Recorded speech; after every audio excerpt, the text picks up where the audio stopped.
before we get started, I just want to get wow, these are loud. I just wanted to get everybody's attention, please. The board would just like to thank Dean Catt for his time with us here at USD 49. He came in when things were pretty rough with the funding, the budget, and everything else, and you stuck with us, and we've come a long way in the short amount of time you've been here, and we do greatly appreciate it. Been a pleasure. Because of that, we do think you are one of the best of the best. So we got you the other one, but again, we do want to thank you for all you've done, and wish you the best of luck in your future endeavors. So thank you. Well, that'll look good on my desk in Missouri. Thank you. Appreciate it.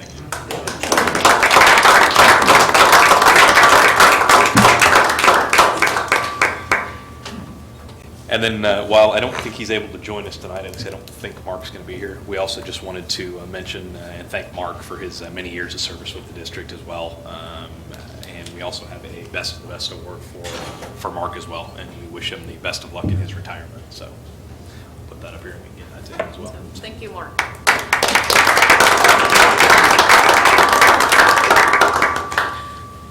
All right, with that, we will call the USD 49 Board of Education meeting for Monday, June 20th to order. First item on the agenda is the approval of the agenda.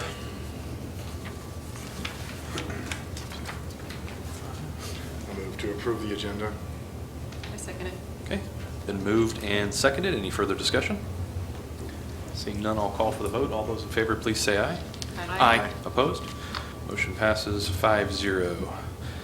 Next item on the agenda is audience participation. First and only time for the audience to address the board with any questions or concerns. No takers. All right, moving on to the next item, we have the report of committees. Dean, do we have anything there? We do not. Okay. Next item on the agenda, communications from other organizations. I believe we have Mr. Viner here to give us a presentation with the high school FFA.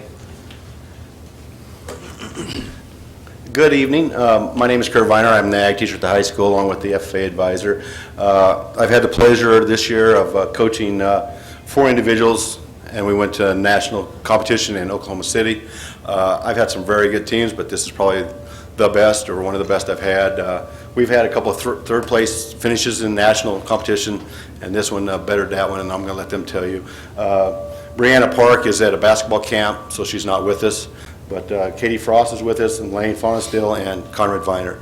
And as always, as a teacher, I want them to practice their oral communications, and I'm not really diving, but I'm going to sit and let them become better. So thank you. Thank you. Okay, hello, I'm Katie Frost. I'm just going to begin with telling you a little bit about like what it is and like what we did. So land judging, you would start with a soil type, and you'd have to feel it and tell like if it has enough clay or sand or if it's in between, and that affects like how the grass will grow there or what kind of pasture it'd be, like if it'd be pasture land or if it'd be for crops or just recreational use. And then you have to determine the slope.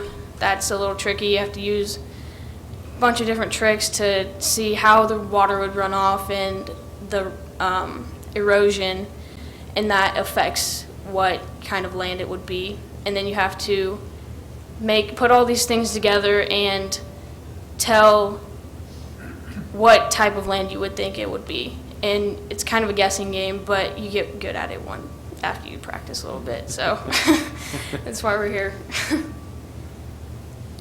So like Katie said, in these pictures, these are the practice holes we went to. So you go to a hole, they'll have a hole dug, and that's what the top picture is. That's one of the holes. You got to measure how deep it is. That'll affect what class. It's like there's 8 classes. Class 1 is your best farmland, and then class 8 will be recreational. So like on the bottom picture, I'm feeling the soil to determine the texture.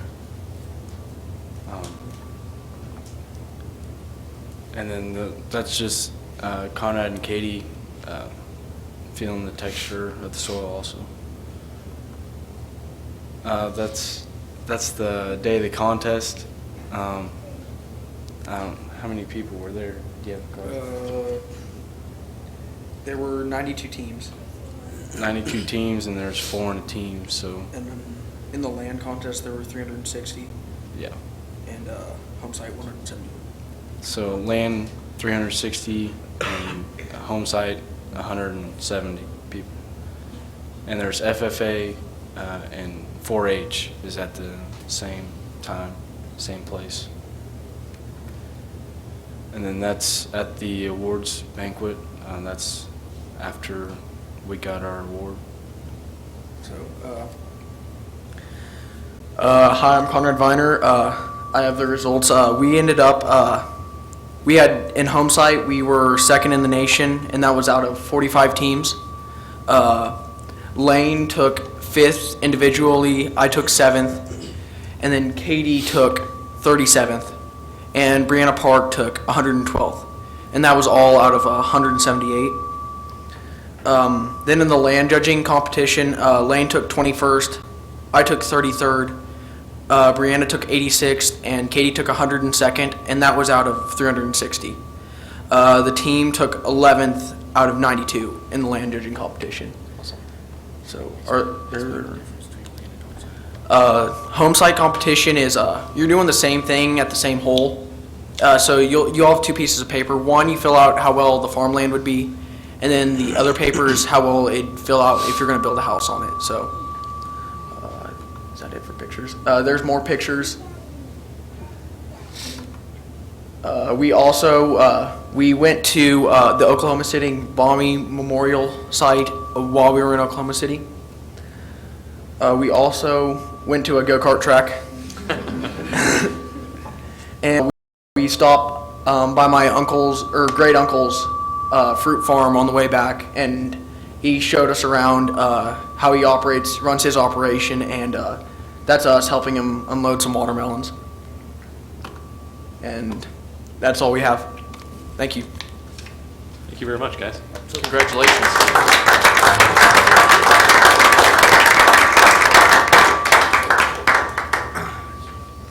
Mr. Viner, did you drive the go-karts? No, I was a photographer. What place did you end up? Second. Second overall? That's awesome. That isn't, Somebody from Texas beat us. that isn't very often that I think we'll be able to say that we have the national runner-ups, and congratulations, guys. That's pretty impressive. So. Very cool. Congratulations. Congratulations again, guys. Nice job.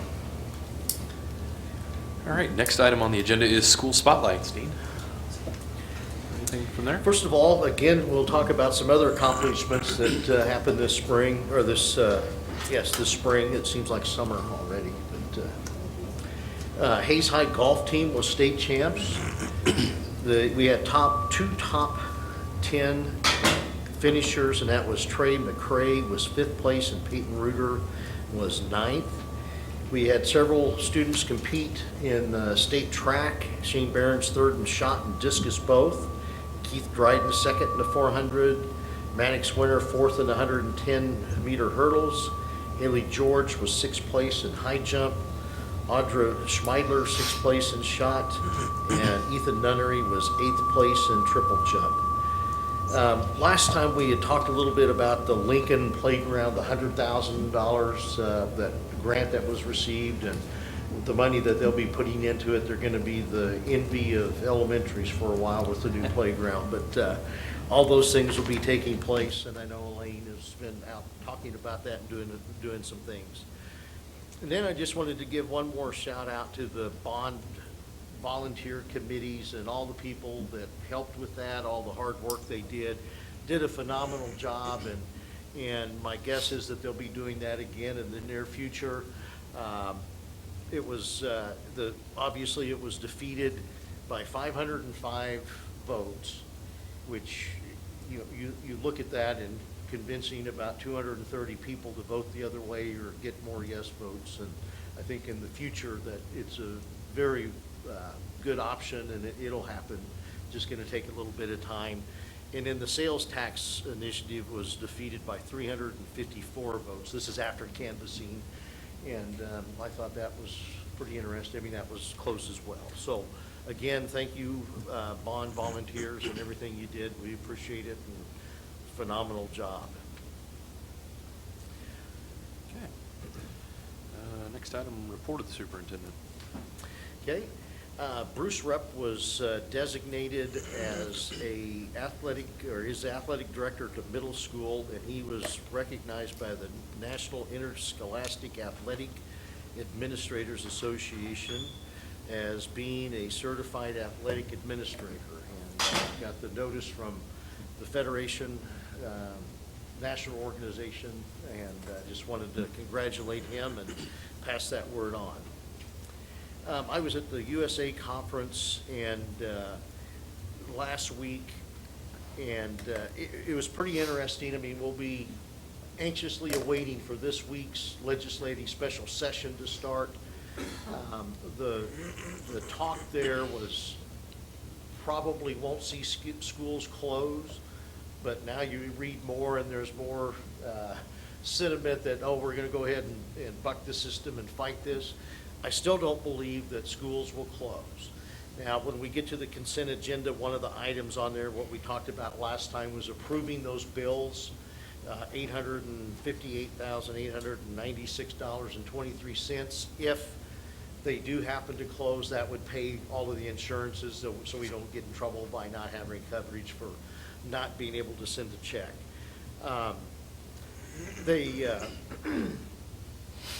One of the things that was kind of bothersome when they talked about how far behind we are in reality, what it would take to get caught up, and I'm not just talking schools, I'm talking all the state programs, transportation, everything that was cut and money swept, and they're looking at $1 billion in new revenue to make up and get back what we had.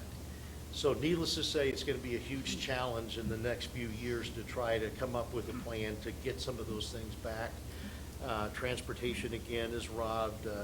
Dr. Adams just walked in, and I know Fort Hayes got another cut, and who knows where all of that will go. But again, on Thursday is when they start the special meeting, and we will wait and see what they come up with. And hopefully they won't close schools, and they'll come up with a formula that would reinstate the way they figured local option budget financing in the past.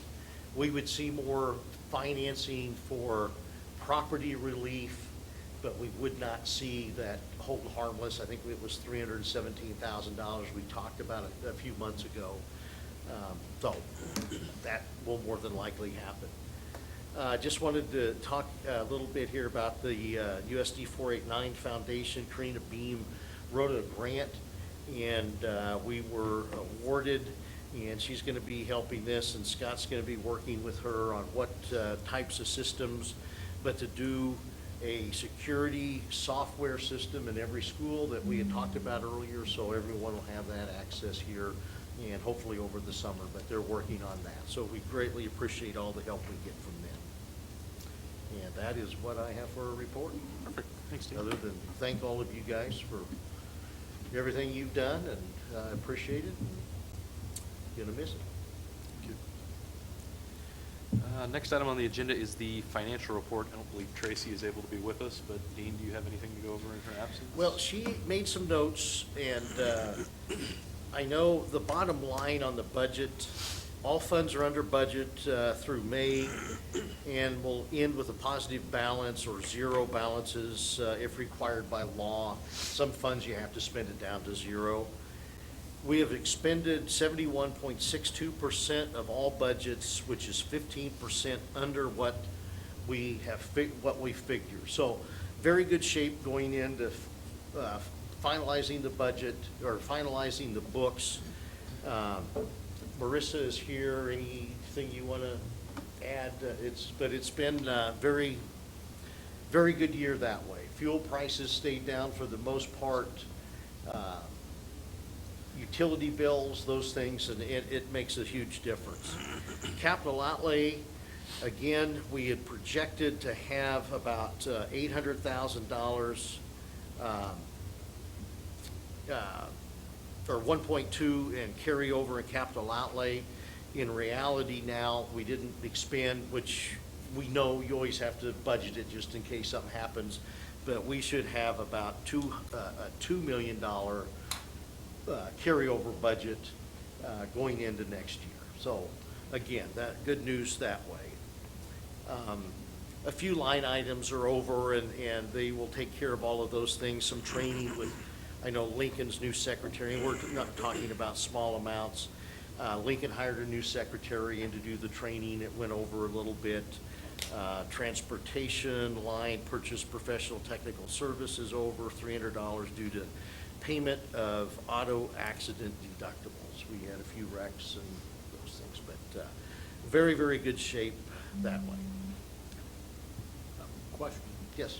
Do we have to worry any about the legislature looking to try to sweep those funds up to count it? That is something that has been in the Been rhetoric Rhetoric, yeah. about using whatever's left. Now, capital outlay would be different, Paul, Yeah, okay. because, All right.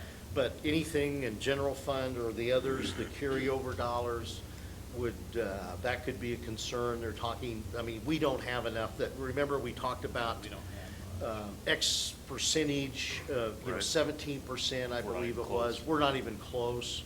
So I don't think we personally have to worry about it, but as a state, I know a lot of districts that do have large carryover amounts are worried that they may sweep that somehow. And some of the legislators have just flat said, why don't we sweep that money or make them spend what they have in carryover? So we'll be cautious, obviously, but we're not going to have anywhere near enough to worry about as a carryover percentage higher than what, you know, ours is probably one of the lower. So yes, they have talked about it, but I think, I'm not too worried that that'll happen in our case. Okay. Questions, anything on those? Sir? Think so? Thank you. Okay, next item on the agenda is the consent agenda. To include the board meeting and work session minutes for June 6, 2016, the financial report to include the clerk's report, investment report, petty cash report, personnel transactions, early childhood connections meeting minutes for May 16, 2016, early childhood connections director's report for June 2016, the approval of bills in the amount of $282,110.23, and the approval of bills in the amount of $858,896.23 in the event of a school closure in July. So moved. Second. Been moved by Board Member Waddell and seconded by Board Member Rankin. Any further discussion? Seeing none, I'll call for the vote. All those in favor, please say aye. Aye. Opposed? Motion passes 6-0. Next item on the agenda is the Federal Head Start Grant. Head Start Duration Grant, I'm sorry. I think Donna is here to share with us a little on that. This is a little bit different from the regular grant that I come every year with. The Office of Head Start is really encouraging grantees to extend the hours that they're serving children, and they'd like you to be serving them at least 1,020 hours. And so what they've done is they put out grants so that the grantee could request up to 40% of their center-based slots to be increased to this number of hours. So what this grant is I've requested the funding to take place in the 17-18 school year to increase 45 of our slots to this 1,020 hours. There's also startup funds in there, so those would be would happen during the 16-17 school year, because there would be need to be some things put in place before we could do that. Currently, if you're in a school district and you're having half-day sessions, you do not have to be licensed. But if you go over half-day sessions, you are required to be licensed. So one of the things that we would work on through this next year is becoming licensed. We were looking at expanding some of the children that are currently at Washington, plus adding some children out to some space out at Munger. So that also, that startup cost included setting up a playground area there, as well as setting up a classroom.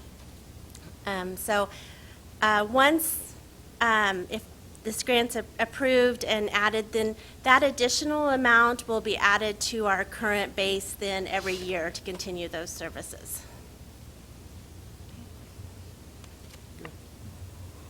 many slots would not be covered by this then? So it wouldn't be all of your? It wouldn't be all of them, and what we're going to do, what we're looking at is primarily targeting 4-year-olds coming into kindergarten. And then from that, we'll have a priority grid for, you know, working families, that type of system. If the children are out at Munger, we would be looking at if they have siblings out there, you know, for one place drop off, that type of thing. Currently, in just the Head Start program, the center-based piece of that, we're serving 113 children. So this would be 45 out of And you that. have a morning and an afternoon, Yes. correct? So how would this work? We would have these children from 8 to 3:30, like a school day. Okay. And you have room, Donna? What? You have room? Well, that's where we'll look at putting a classroom out at Munger. And then we're going to be looking at some of our funding's coming through the Early Childhood Block Grant, and we've already been swept once. So we'll see throughout this year how much funding we have there going into the following year. So that's pretty uncertain right now, so this may pick up some of that, some of those slots, that. It's not Funding. 45 additional spots, it's just the No. change of. It's not 45 additional slots, it's just increasing the time that those children are with us. Is there any, I noticed that your 77,000 match is coming from parents. Is there any problem achieving that or documenting it? No, we've not had a problem meeting our match, and we, based on our data this year, we're really going to target math. And so what we're looking at is specifically setting up math goals with the families, not only in the classroom but in the home, and then we're sending home targeted activities for what their math goals are, and the time that they work on those is what we can count as in-kind because they're supporting our curriculum. So we think that through that we will have the additional match, because what I put in there was really, you know, doing about 4 hours a month, which, you know, would come down to about an hour a week. And, you know, I think a lot of parents, I think that's real doable, that they will work on some of those activities, that length Okay. of time. So how do you do the accounting of those hours? We have them keep a calendar, they turn in and sign. Okay. And you had $102 in donations, I believe, Well, indicated? right now, we've been working with Fort Hays State Art Department, and so we're hoping that we'll have continuous projects with them because we're getting funding to. I would encourage you to come over and stop by and see our the murals on our hallways, because we've gotten one hallway done and they're starting the second hallway. So I think we'll get those donations through that type of project. I know I just turned in about $2,500 in donations today for the project. Awesome. Okay, and are those, it's also in-kind donations or actual dollars? So other groups could, who had something to offer? Yes, yes. I mean, for every $4 in the grants, we have to have $1 of match, and that can be cash match, it can be in kind. When I talk about in kind, it's something that we might pay for. So, for example, we might pay someone to paint our walls, so we could count that. We may pay for paint. We would pay for, like, the parents, they're doing curriculum support. We pay paraprofessionals and teachers for curriculum support. So that's how we can count those things. Okay, so if you could up your, not this particular grants that's going to go in, if you up the amount of donation or in-kind, or however you come about it, could you have asked for more money for slots? No. What they did in this grant is we were only allowed to request 40% of our current center-based slots. All right. So we had 113, so 45 was all I could request for. Okay, all right, thanks. Any other questions? Thank you very much. Would entertain a motion on the Federal Head Start Duration Grant. I would would move to approve the Federal Head Start Duration Grant. Okay, been moved by Board Member Waddell, I'll second that motion. seconded by Board Member Adams. Any further discussion? Seeing none, I'll call for the vote. All those in favor, please say aye. Aye. Opposed? Motion passes 6-0. Next item on the agenda is the Hayes Middle School iPad usage from home.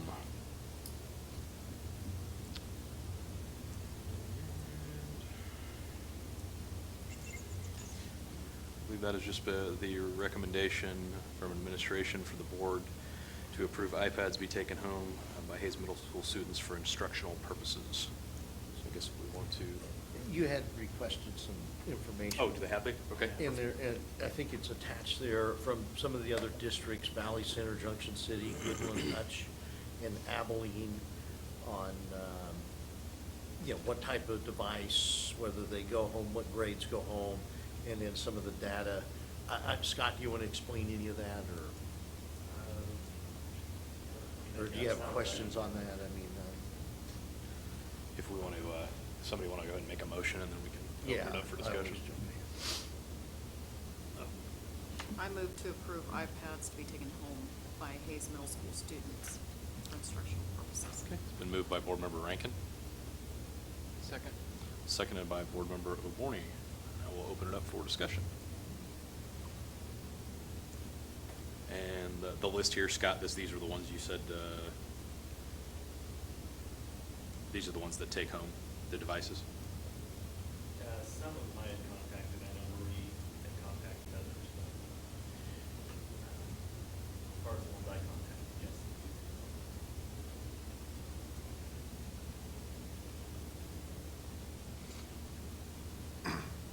There will be an additional fee assessed to the middle school. Is that correct? $25 is what we had talked about. That's, if they go home, then it would be assessed. If they don't go home, it wouldn't be charged, obviously, but, yeah, $25.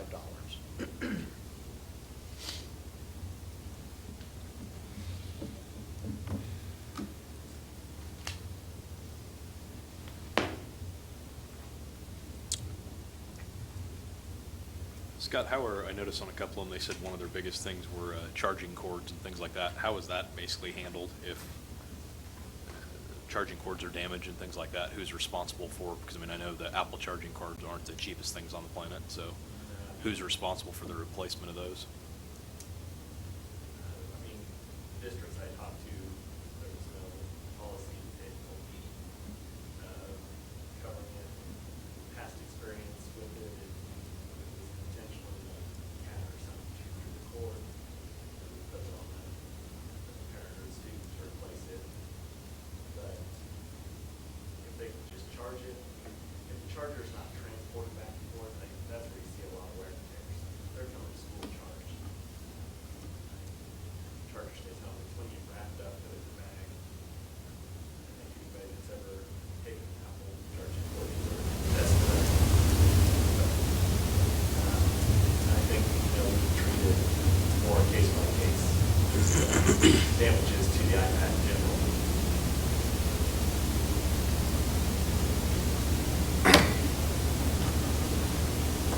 Well, I mean, after hearing from Mr. Pallister and the teacher group, at work session, I'm not going to try to get in the middle of curriculum development, what's for the best of the education.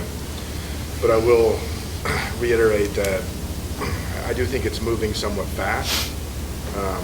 And talking about the time constraints, I mean, you've got block periods at the middle school, and then you've got traditional 8-period day. Is that what you would call it? So the 8-period days are where you have 41-minute classes. I mean, I think there's a lot of development that still needs to go into. I mean, this is the first time the middle school has had it. The additional fee to be assessed, again, I don't like where our fees are in general, but I understand that these are going to go home. We're going to have something. And then the equitability again. I think there is a difference between a high school student that can drive or would be a little bit more safe and secure walking to a hot spot versus a middle school student that does not have access, especially coming off of Anita's presentation where $25 for summer school was too much. now here's a fee, here's a potential increase in purchasing Wi-Fi or having additional transportation costs. So I would probably feel a lot better with an 8th grade program starting point rather than a complete 6th, 7th, and 8th. But, I mean, Mr. Pallister, you are 100% that this is where we need to be right now. I am. The teachers have done a lot of background, and our 6th grade teachers are, not to take anything away from our 7th and 8th graders, but teachers, but they have really been involved with what they have had the kids doing this first year. And I feel like if we don't keep moving with the technology, we're going to take a step back. Just because of the usage and the different programs, the iMovies, the different things with Canvas. And if we isolate it with only 8th graders taking it home, you're saying 6th and 7th graders, even though you're ready to do those, we can't have you do them because we don't have time at school for you to really to accelerate their programs. Because you've got that some of the lower kids that need help and support that they can get by looking at the tutorials at home because they don't have time during the 41 minutes. Then you've got those top kids that can be accelerating, working on projects, and then bring it to school with that. So, Josh, yes, I hear from our staff, and it's almost unanimous that this is what they are wanting to do. When you say, I'm sorry. Oh, no, you're. When you say take a step backwards, what? Because let me preface this first. So when everything was going towards the one-to-one initiative, and I know the idea was kicked around that potentially these devices would go home at some point in time. But so the school district is a complete one-to-one for every student. Now, 1 year into it, it seems like if we don't move at a certain rate, Dean Katz said it at the work session, and now I'm hearing it again, that we're taking a step backwards. We've never had this before. We do have block days, so not all classes are 41 minutes. And I did hear overwhelmingly that we're talking about time constraints in the classroom with the devices. So we've never had them before. We've had to rearrange lesson plans for the first time this year to incorporate this. And is it that we want to be heavy with the technology rather than just efficient with the tool? I mean, is our focus, are we moving directly towards everything is technology-based and some of the older methodologies are being swept to the side? No, not at all. Like I said, the kids that need support, this is the tool that they can get their support on while the kids are getting other instruction. Also, those top kids, they can accelerate through and not have to wait on the middle. So you're hitting both ends of the spectrum. And when I said step back, I'm talking about with all the kids. With that, I think we've got to keep using it and finding out. We're just at the kind of the start of what we can be helping kids with technology. It's going to, I'm not sure anybody knows where, if they're a 6th grader right now, what they will be using when they're a senior in high school. But we've got to get them ready for it. And Josh, just what I was talking about, step back, is all the training that we're doing over the summer, and Marie going in classrooms, those things. That's when I say a step back, it would be from the direction and all the time they put into learning the device, how they can use it, and getting the most out of it. That's what I was talking about. And I have to say, I echo a lot of what Josh said as well. In fact, you asked exactly what I was going to. I guess the other question or concern I have is the fact that, in doing research across the state as well as other states in one-to-one initiatives and the other stuff, there are, I would almost say, a majority of them that do not take devices home, yet they figure out a way to do all this and succeed. So I'm confused as to how we seem to, that just seems to be, like I said, the reasoning is, well, if we don't do this, then we're not going to be able to continue moving forward with the technology, yet there's tons of other districts that are doing this on a daily basis. How are they able to get around this, and the devices say it's school, but yet we're being told that can't happen? Well, like the teachers, and we said the other day, the most important thing in that classroom is the teacher. Sure. And I said, and so many days this summer, in fact, I went over to the Oglala Library today, and the teachers were spending their summer learning about new ways to get more kids focused and excited about learning. Will they find other ways if it's not available? They're just saying, we've got the iPads, let's use it. Let's just don't store it. Let's use it. And I guess I want to clarify, I don't disagree or in stating the fact I don't think they're being used. I guess that's my question, though, because there's lots of other districts, though, that are not taking these home, and yet they're still using them every day that they're in school. Right. It's almost like we're being told, though, if they can't take them home, that we're just not going to be able to do so many things, and I guess I'm just having a hard time grasping that. They'll be able to use them, but not to the extent that we could if we take them home. Of course, there's just so many minutes in the day. And, we know that kids are growing up on technology.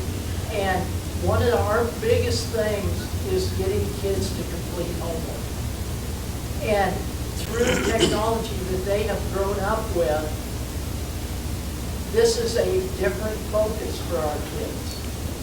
Okay. With the iPad, rather than opening a textbook or reading a chapter, it's just the way they learn.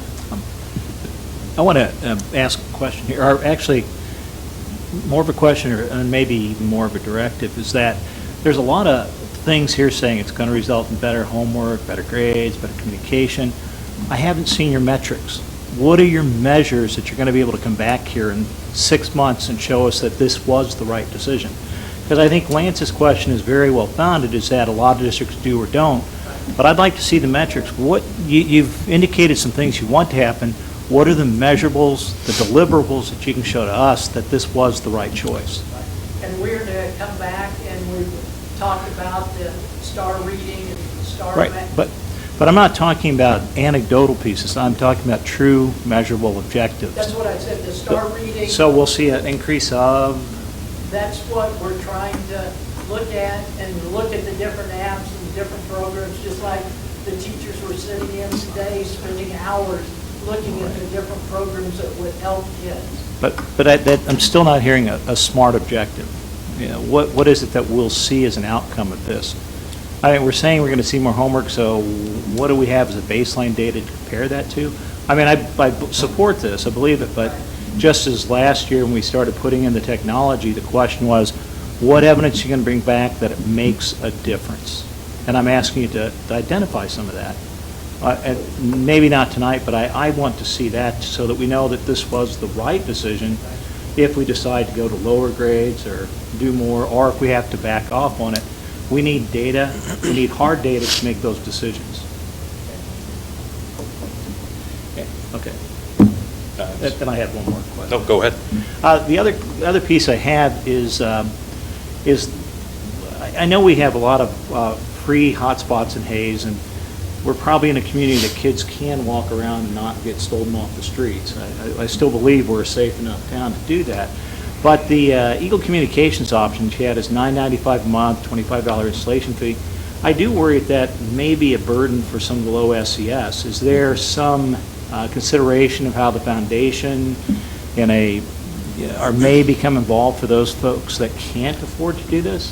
Because I think when I grew up in things, even when I grew up, this would not have been possible in my home to do anything like this. And so I'm concerned. I know that Board Member Waddell brought this up last time, and I wanted to bring it back, because I think it's a valid point. Yeah, we can survey our parents at enrollment, get some of the information. I don't know what the high school has found out with the same, because a lot of these families would be the same ones that have computers in the high school. And that's kind of my concern, just like Board Member Waddell. Like I said, fees are already high enough as they are, and we're looking at adding another $25 on top of that. Plus, as Board Member Adams said, if they don't happen to have internet or can't afford that, then you've got another $10 a month plus a $25 installation fee. So we're all of a sudden. And that's why we were really pushing that time before school and after school, when we have a lot of our kids that can stay for an hour or more after school, can be there an hour before school, Yeah. just work on assignments, different Yeah. things. And I understand that, but that goes back to being equitable again. I mean, if you're only talking about an hour's worth of assignment, but anybody that would be involved after school doesn't have that opportunity, then your only opportunity would be to get there an hour before school. And that's a far cry from a kid that can get home from Liberal at 8:30 at night, shower, eat, and work for an hour and a half on their project in the comfort of their own home. So again, I am not against. It just seems like we're moving so fast. And there's a lot of questions. We want to do this, but it just doesn't seem like we've got everything dotted and crossed as of yet. And with the survey, I mean, you're looking at everybody paying the exact same amount, right? $25 and the $150 breakage and replacement fee? Right. What if it can't be afforded? Does that child go without for the rest of the school year? As a replacement. Uh-huh. Like I said, we're talking if it's accidental or whether it was run over. That would be one of those I deal with on the individual. So- I can see it being a case-by-case issue and kind of But what. now, real quick, how does that teach responsibility then? If you give a device to me and I'm responsible for it, I leave the school with it, something happens to it, because you were talking about the accountability increasing. Then how would that, I mean, either you're responsible for it or not, but you're saying that you guys are both in agreement that it would be a case-by-case basis? But I work with that daily. I send home a $95 math book and a $95 science book, and it gets left out in the rain. What do we do? How do we have dealt with that for years. Yeah, and I understand that that's not a textbook versus an electronic device. Maybe not apples to apples comparison though. Well, but I can think of band instruments, for example, that run into the parents pay for hundreds them. and hundreds. I mean, What the parents paid for? well, School doesn't some, pay for those. some, no, well, but some are on loan from the school, yes. And how do we handle this at the high school level? I mean, I guess sometimes I think we're overthinking it because there is a process for a lot of this in place on the high school level. And I don't know, maybe Scott or Marty can give us a little enlightenment on some of that. I mean, I'm assuming these issues probably happen exactly the same. Do we have like breakage limitations set for an individual or a grade level as far as in the high school level?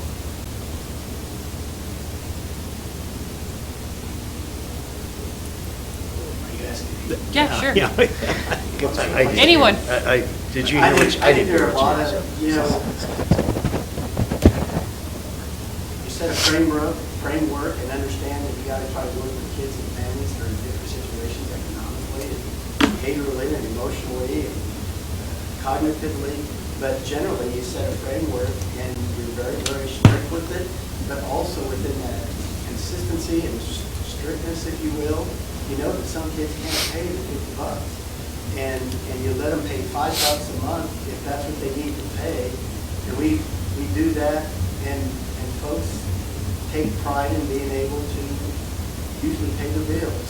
Do we have some outstanding at the end of the year? Yes, we do. And we always will probably, but it is a very small percentage, folks. I think generally those kids help pay that, and it's the kids that bring it in, and we handle it respectfully and confidentially, and as long as you do those things, they do want to meet you in the middle.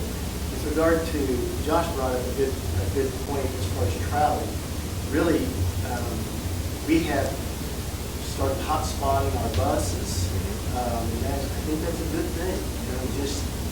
Instead of depending upon your son or your daughter's plan, taking care of the kids by put a hotspot in the bus and let that 3-hour or 4-hour trip on a bus end up being productive time for the kid too. The other thing that with Canvas and with textbooks being digital, they aren't necessarily online, folks. They're on the computer itself. And kids are downloading assignments as PDFs, carrying it like a notebook, they're carrying it like a folder, if you will. They'll do their assignment. They can submit it when they come to school the next day, or at home, or it's just, it has changed. It's just amazing how much, honestly, how much easier it is for kids to do things digitally than it was 13 years ago. It was much more difficult. It just is. It's amazing. Look at the speed of your computer and the size of your hard drive and the RAM. We used to talk about 4 megabytes of RAM. I got to remind myself, we're not talking megabytes, we're talking gigabytes. And that's in a 5 to 10 year period we're talking about. So some of these things,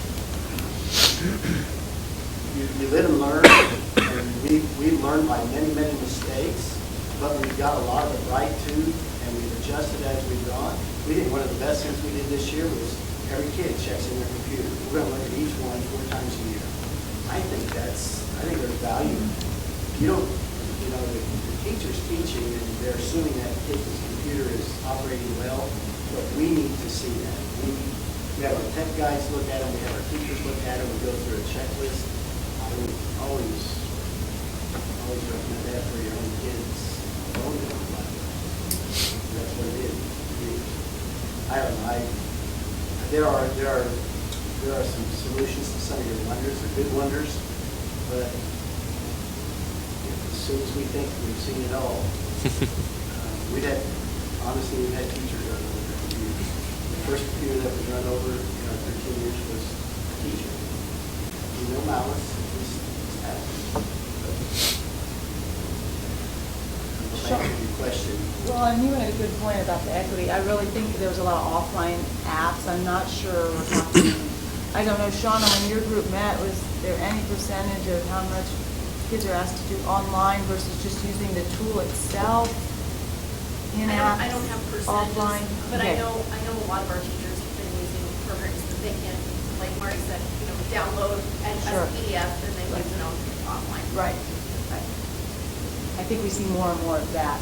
In our mindset, the first thing we used it for or did in education was just that internet access, but it's used as a tool for learning in other ways, so. And I do think it's great that we're able to work with those families on an individual basis and go through and make things work for them. Like I said, that's just, like I said, one of my other concerns. Like I said, as I said, with the fees, adding another $25 on top of that, and much like Paul said, we no different than the one-to-one initiative for everything. Having measurables and everything like that. I mean, we still don't know that has made us any better as far as statewide by having a one-to-one initiative. We haven't seen any data that says one way or the other on that. So it's hard for me to go through and support this when we don't even have some of these other metrics in place that says, okay, well, by taking these home, what are we going to gain by doing all this? So. Lance, Paul mentioned the term, he used the term anecdotal, and just as a parent, from each of my 3 daughters and their friends, they come back and after one was long graduated, but hearing them talk, and they are amazed what other kids cannot do. They don't get it. And they'll ask me, because I'm a guy that works at the school, and they'll say, I don't get it. Why didn't they learn this? Why didn't they know these things? I'm helping kids do this in Excel, or they don't understand how to put tables from Excel into a Word document or PowerPoint, and there's more. I mean, those are very, very basic things today, but those anecdotal things are really very important too. The graphic awards that our kids, it's anecdotal because it's not everybody's going to be in graphics, but the things that our kids are able to do with the soundboard or musical, and we have kids that have gone into that and they're professionals. They travel around the country setting up for six-figure bands, and they learned it by touching it and doing it in their school. Right. They've refined it, they've advanced it, but, I don't know, it's just very, very exciting. We could do without technology. I personally think. And I don't want to say that. I mean, I live and breathe it every day. I'm not saying that. And I don't think, it kind of sounds like, our middle school students never had it. You're talking about what your daughters are seeing from other places. I don't think whether or not an iPad goes home in the middle school is going to make or break when they go to college, whether they are good with technology or have had exposure to it, because they're still going to have it at the middle school and then all the way through the high school. I am not against the iPads being utilized to the fullest of their ability, as long as Dr. Adams said, there is some measurable that you can see to justify it. Number one, to keep paying for it. Number two, that the benefit is truly there. And I support fullest utilization. I just don't feel comfortable right now because I think the plan is scattered all above our heads. It's not fully compressed. There's odds and ends that haven't been accounted for. And I would be much more comfortable starting it with the 8th grade, seeing how that goes, getting the data, getting the plans set up around the curriculum, because this is new to all of our teachers as well at the middle school level. They have not had this before, so there's got to be a learning curve for them as well. So, and then as the homework, okay, I understand the premise that it's new and it's exciting. Well, eventually it will become norm. So even performing technology, one could make the leap to, well, you do this for 10 years, and now it's the same as writing it on a piece of paper. You still might have the same struggles and stripes that you've had with the traditional homework style. So, Mr. Pallister, I am not trying to be difficult here. I am just not 100% comfortable that 6th, 7th, and 8th all at one time, that's the integration that we're going with. I'm just not comfortable yet. And just to clarify, we have measures in our digital plan district-wide, which we did update you in January semester, which we'll update you again, so we have those here. And so we did see, we'll look at upper level thinking, Bloom's taxonomy, more creation. We look at the type of programs being used with a lot of the walkthrough data. So I know with the middle school, some of that data can be pulled out and just look specifically at the middle school. So I think there are some possible measures. I know they weren't presented as such, and I even think from your PowerPoint, Craig, some of the reasons you all said they should go home, those can be measured, when we look at that type of thing. So in the digital plan, that's baseline data for the middle school? It would be baseline data for everyone when we started, Okay, so K-12, we'd have the baseline data. So we would have that baseline data. Well, they have baseline from before they had it even in the classroom, and then we have it from going, Which should before be going home. good to have that presented to help confirm. But the presentation earlier wasn't necessarily result generated, it was more, how is the usage being divided, how is everything being broken down, how are you using technology to incorporate these different areas of learning? Well, with the, I think it was in January when we came, we looked at engagement, we measured before, last fall to this fall, and so we did have those measures of increases. I mean, it was just 1 year, so we have to look over time, but we're gathering that, and we have the baseline of measures, and we added one data point. Now we just need to keep adding them, and then we'll just bring it back to you. So. And that would be good to reflect as part of the implementation plan with the reporting cycle identified, right, so we know when we should expect to see something there. Josh, I think you brought up some good points that I consider. You talked about, the cost and the cost we put in for it and the cost we are paying for it, and then, full utilization of the technology. I would almost say that's probably one of the reasons I am probably more for it is, technology as it sits there just starts to, deteriorate and become obsolete. And if we can get more bang for our buck, if we can get, more, if it can help learning and education and if there's all these positive results from it, I think I would be, that's probably why I'm very supportive. Now, I definitely agree with a lot of the stuff, the measures and stuff you guys are talking about as well. I don't think that probably will decline me from voting for it tonight. Maybe that's something we could have them, come back in January or maybe next May or something, and so we know we made the right decision, I guess, but I mean. Deterioration makes it sound like if we don't take them home, we're just going to set them to the side and not use them. And I don't think if you're talking about 5 hours additionally a week or 8 hours additionally a week, that falls into deterioration. What I did love was the work that you put in on the digital learning plan and everybody else that was involved. And this is not a smooth sailing topic in this community. You have kind of it's almost like the bond issue. You got people that think that the money that we spend on this technology was completely overdone, unnecessary, and not needed. Then you've got others, which, I've supported it all the way through. I'm not against this initiative per se, but I do think that there is value in having a good base plan to work from. We can piggyback off of what the high school is doing, but Mr. Straw brought up things today that were not presented at the work session, new things that were discussed. I just think that there is value, and if you're going to do something, let's do it as well as we can, as efficiently as we can, and have an excellent platform in which we can grow and develop from. And right now, it just seems somewhat scattered and rushed to me. So I don't want deterioration. I don't think that would be the case here, but no, I don't want that either. I want us to capitalize. I just want us to move forward as efficiently as we possibly can. I probably don't disagree with you on much of it at all. Just comfort. Any other questions or comments? I believe we have a motion and a second on the table.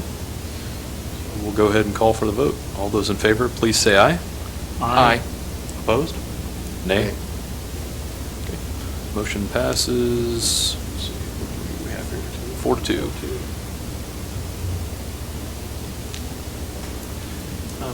The only thing I would ask is to direct that it may be in July or August, somewhere in there, come back with what measures you would pull out of the digital learning plan, but also some of the things you talked about the critical thinking, the engagement, but maybe some of the academic promises that are implied here within the presentation as well. Because I don't think we capture all of like that. homework completion, some of that, those might be other ways. If we could look at some of that, because I think it would, again, help affirm that this was the decision that we made, but also help us in the future as we move forward with new options. Thank you. Thanks, Paul.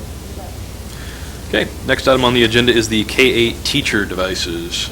And the board is being asked to vote on the approval of 153 Dell Latitude 3570 laptops for K-8 staff. It's in the amount of $97,155. Make a motion. Okay. To approve the purchase of 103 Dell Latitude 3570 laptops for K-8 staff. 153. Oh, wait, sorry, did I do that? For whatever price that is. What was the price again? $97,155. So I got $97,155 in fiscal year 2016-17. Been moved by Board Member Adams. Second? Sorry. Second. Seconded by Board Member Rankin. Go ahead and open it up for discussion.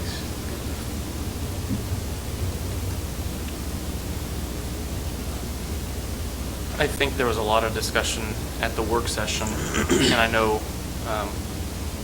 Scott put an attachment in here as well discussing, I think we kind of looked at an iPad versus a laptop, and the idea I think was tossed around of maybe we wouldn't need a laptop, maybe we could just go with an iPad type thing. I know Scott has several of the points up there. I do hope that someday we have that technology where somehow this merges together where we don't have to have basically two devices. But today I don't feel an iPad and a laptop are the same. For a lot of these stuff that he has listed there. I guess with that being said, I see it as this is a need that the teachers have for educational purposes. and I think this might have come up already, but this is a question more for Scott. This is a budget planned, a budget approved. I mean, you were ready for this expense, correct? Shout over everything. Yeah, it is a year two budgeted expense. And the sheet that you got a copy of tonight, the quote, that was just an updated. It's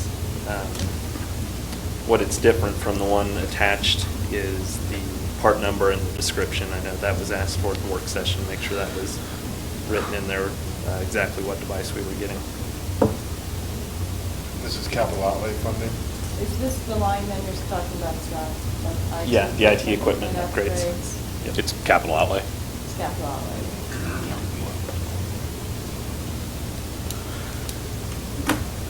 I just, as I voiced at the work session, I still have an issue with this, the fact that we're having to buy 2 devices to do this stuff. I also don't agree with some of the stuff on there. You definitely can print from iPads. There's many districts that do it. Flash and Java are becoming unused, period. They're being phased out of the industry. So I'm not saying that there aren't things out there that still use it, but they're being phased out. So many of those items on there, to me, don't hold a lot of water on that. At this time, with everything that's going on in the district, the fact that we just had a failed bond and the fact that this $97,000 could go towards deferred maintenance instead of this, I realize it was budgeted for technology, but we have so many other things right now that we could be worrying about, and these, in my opinion, are not a need. They're more of a want at this time. We do have at least a piece of technology in the teacher's hands. I'm not saying this might make it easier. I don't disagree with that. In my opinion, there's too many other things going on right now that I can't personally support spending another $100,000 on this right now. How many teachers have their own laptop currently? Personal laptop? Personal one they bring in, or a just have district access to? provided? No, their own, personal. I don't have any statistics on that. I mean, K-8, they have a district laptop, so I don't know why they'd be wanting to bring in their own personal one. Not necessarily saying bringing them in, I'm just saying have them. I have a work computer, I have a personal computer, and I have both. One's issued to me, one's not. Yeah. So I don't know. Would you be what for they're that, having. Scott? Personal computers? I mean, provided that we had policy. Right now, we don't have anything that We allow governs students to bring in personal BYOD. devices.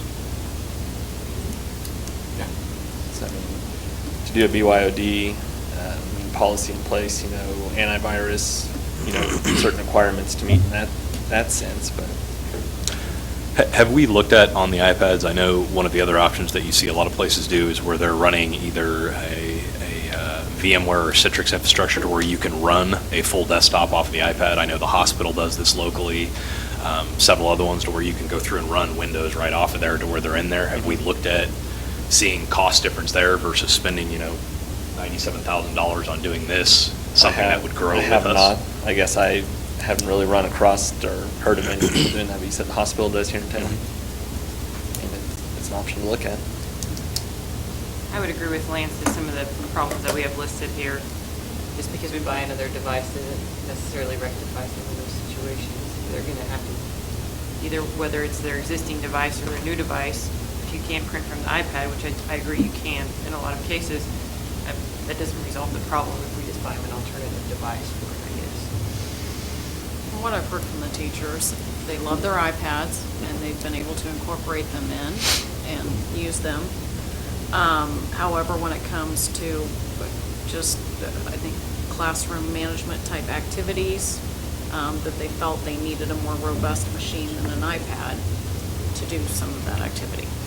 A question, did we purchase teacher devices for the high school this year? When did we do that?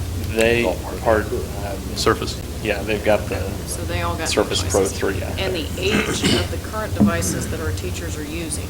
They'll be starting their 6th year this fall. Some work well, some work terrible. Yeah. The full spectrum. Yeah, it runs the gauntlet. We had just computer issues made up 25% of our tickets that came in this year. Was that the student ones from before or more of the staff laptops? They're all the same. Those They're the 'Cause I black thought HPs. the staff laptops were actually like i5s compared to the students were like i3s or something like that on the HPs.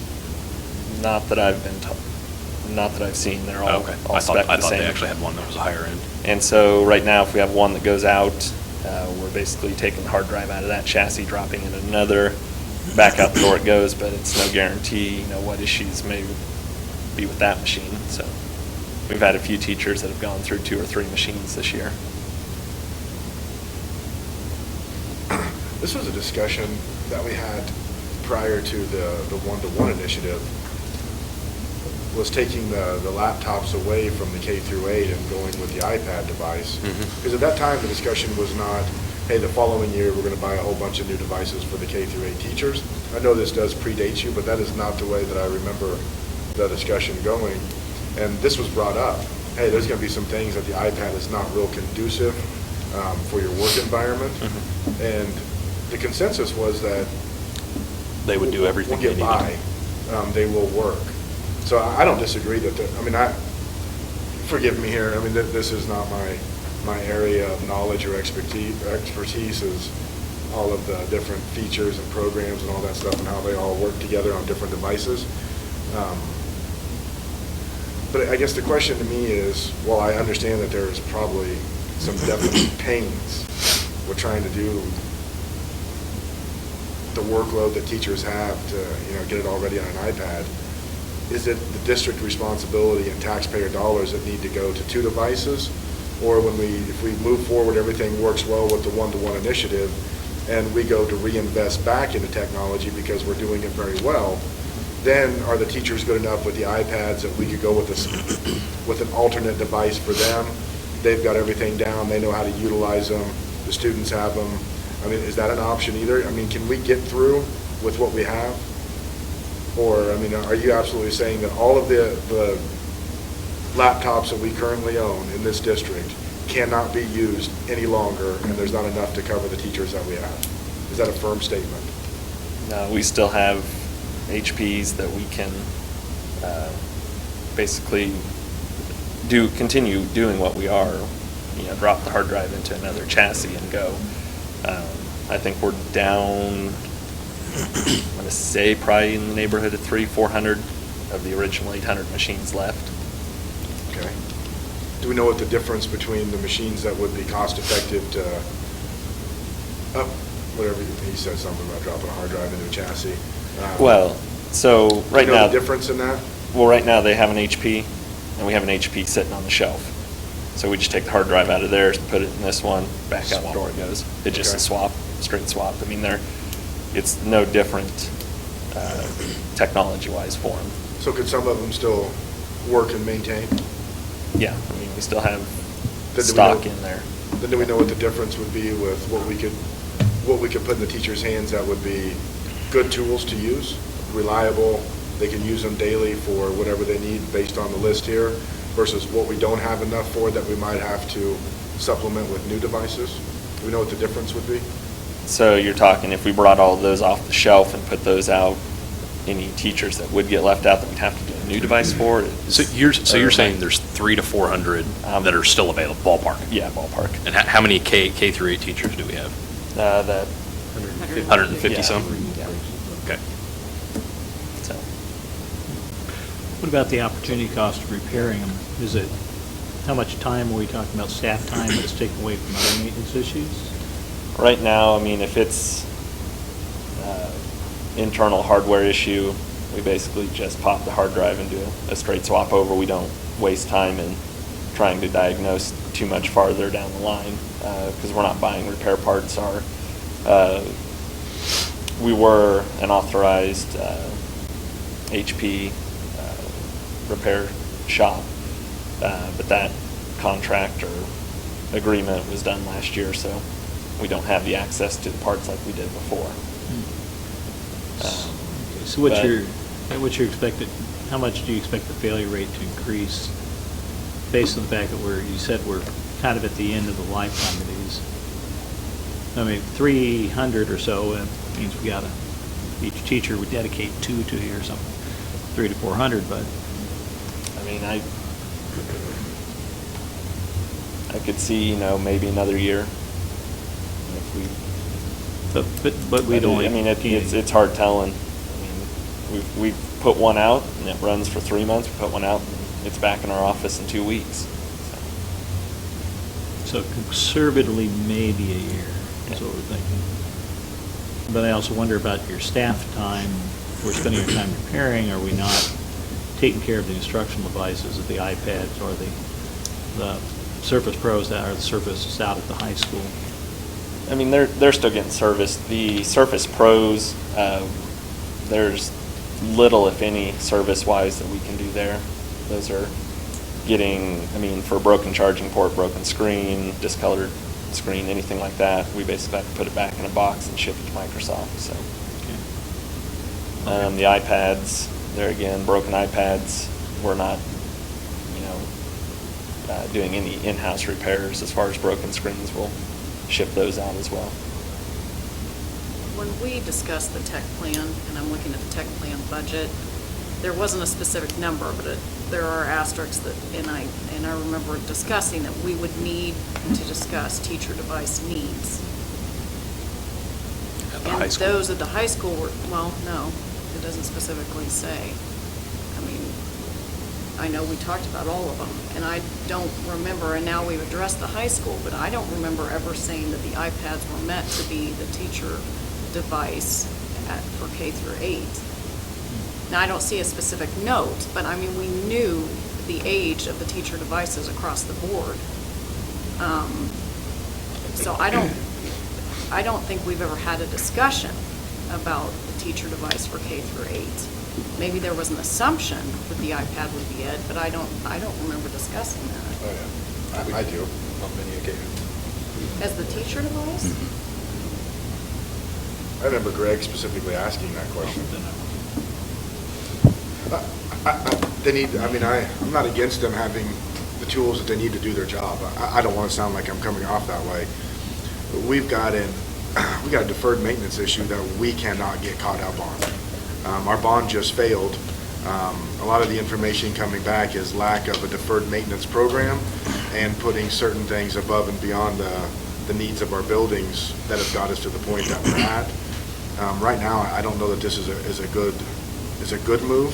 I mean, $97,000 in a $24 million budget doesn't sound, well, I guess it's capital outlay, so in a much smaller budget, I guess it is a more significant number. But we've got X amount that you're saying that can still be used, excess of what we would actually need. So we could probably have a replacement for something that was more severe to get right back into the educator's hands if need be. I don't know, this is... What's your turnaround time if something goes down and you're swapping a laptop or something else? Is that a day? How long are they without? I mean, it depends when the ticket comes in, if we've got a tech either in the building or is going to be by at some point in the day. I mean, if it's an emergency ticket, we'll try to get to that, within the day. Sometimes it's hard if the tech just left the building, it's at another building to uproot and head back. But, I mean, for the most part, we try to address them as quick as possible, even if one of us has to run out here from the main office and grab it.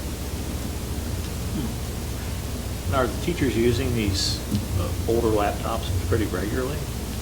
As far as I can see, I mean, going around, the iPads, I know they use that a lot for up in front, the back and forth in front of the class, that kind of, the instruction one, I guess. But, more their back end, document creation, Word and PowerPoint and all that's more full featured on the laptops. I know they're sitting down doing that more. So I guess that's still really my question is, do they already have, because I haven't used a laptop and iPad.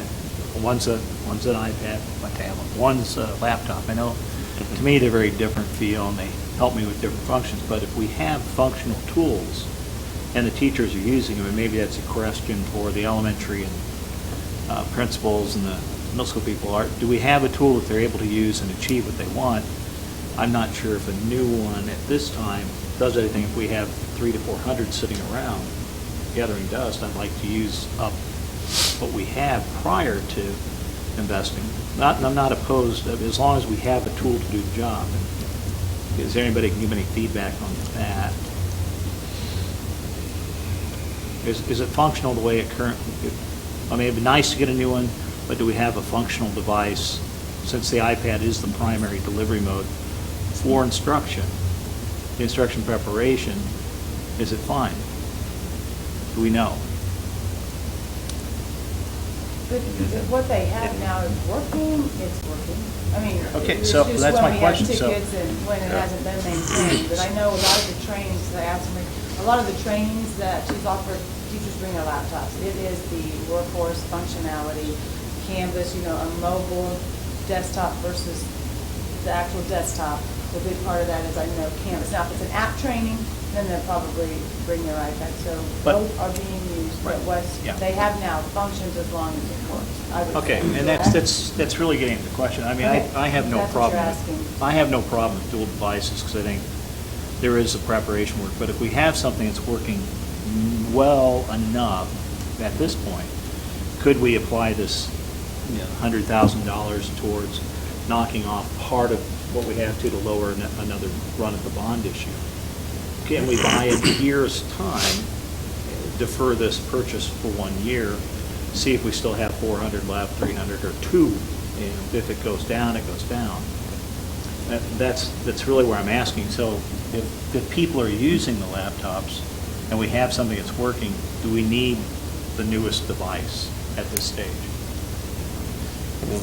I get where you guys are coming from. I mean, if it's a functional device and we can use that elsewhere for deferred maintenance, I mean, I understand that, so. Because the iPad is what, that is the part that's used most, well, it's used with the kids more. Well, it's used as an example to model the tool that they're asking the students to use, but on the backside, the part that the teacher to create and upload and. But do a we lot of have that. something that they're using to do that. Right.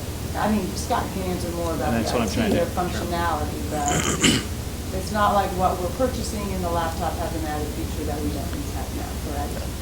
All right. If that's what you're asking. That's really what I'm trying to get at. Yep.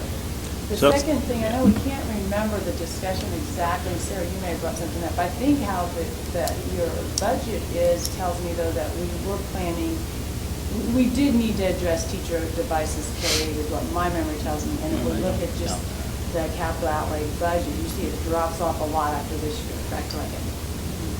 I mean, that's what I had been told since I started, that And that's what I remember. teacher devices were being deferred to year 2 with the iPads, or the one-to-one being year 1.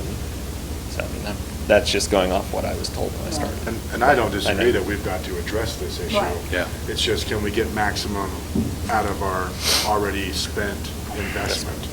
And if we've got X amount of decent ones sitting around, and then we've got a bunch of other accessible parts, can we put together 150 to 200 good tools to put in their hands and get a little bit farther into this? Yeah. That's, I don't know, I mean, would it be something, if it wasn't voted for tonight, is that something you want to revisit in December, get a count of where we sit and I'd love to device-wise? see, kind of like what Paul was asking, I mean, how much time are we spending on these? Now, how much of a burden are they? What are they costing us? I mean, if you get through a school year and all of a sudden you've got time and energy that goes above 97,000, well, it's a pretty poor investment to stick with what we already had. But where are we, you know? Yeah, and I mean, right now, the hard drive swap is not, It's pretty quick. yeah, I mean, we've torn into them once or twice, so it's a, Well, it's a and that's- pretty quick. And we do appreciate everything your team is doing to keep things running, so I know Absolutely. that's a job in itself, so. Yeah, but there does come a point where the cost of your time may exceed. Outweighs what we're doing. And I'm not sure if you can answer that right now. Well, and I would also want to know how many teachers are relying on their own devices. Like a personal device brought in. Because, I mean, from what I've heard, a lot of them are. Okay. And I'm not sure that's a policy we want to rely on, or that we should expect a teacher.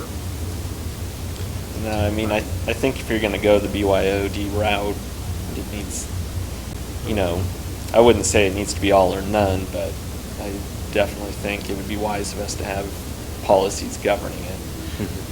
Absolutely. Yeah.